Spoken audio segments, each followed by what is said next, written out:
ठाणे महानगरपालिकेच्या परिवहन सेवेत वातानुकूलित डबल डेकर इलेक्ट्रिक बस दाखल झाली असून या बसचा शुभारंभ आज राज्याचे उपमुख्यमंत्री एकनाथ शिंदे यांच्या हस्ते करण्यात आला आहे।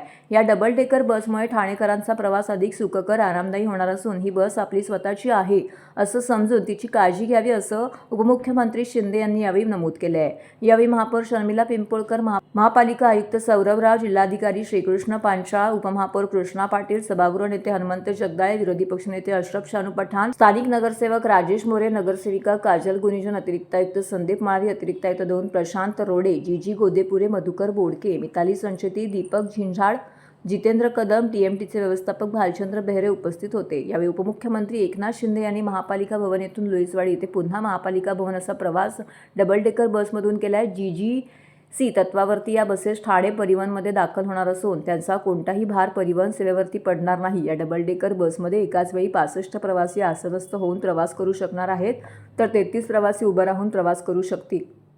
सद्यस्थितीमध्ये ही बस तिरात नाका ते गायमुख या मार्गावरती धावणार आहे। इलेक्ट्रिक बस असल्यामुळे ठाणेकरांचा प्रवास पर्यावरणपूरक असा होणार असून ठाणेकरांना या बसमधून पर्यटनाचा आनंद लुटता येणार असल्याचं त्यांनी नमूद केलं आहे।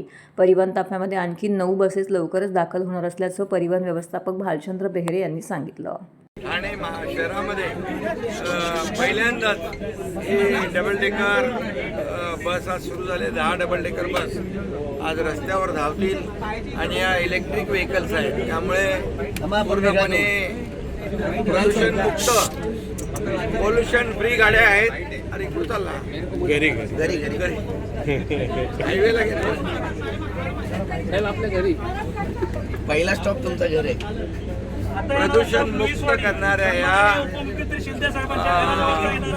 10 बसेस आहेत, आणखी 10 बसेस येणार आहेत त्या डबल डेकर, आणि त्यामुळे ठाणेकरांचा प्रवास सुखकर होईल। या वर्षभरामध्ये 350 बसेस एकूण येतील ताफ्यामध्ये, आणि त्यामध्ये 20 डबल डेकर असतील।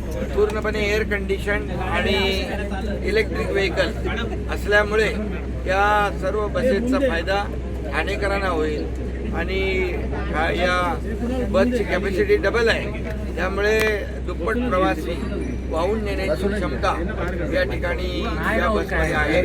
त्याचबरोबर ही पूर्णपणे GCC मॉडेलवर असल्यामुळे महापालिकेचा कुठलाही पैसा खर्च यामध्ये न करता GCC कॉन्ट्रॅक्टवर या गाड्या दिलेल्या आहेत। 12 वर्षाचा त्यांचा कालावधी आहे, आणि मला आनंद आहे की 1 मे महाराष्ट्र दिनाच्या दिवशी, कामगार दिनाच्या दिवशी ठाणे महापालिकेने एक अतिशय स्तुत्य उपक्रम आज सुरू केलेला आहे। त्याचा शुभारंभ झालेला आहे।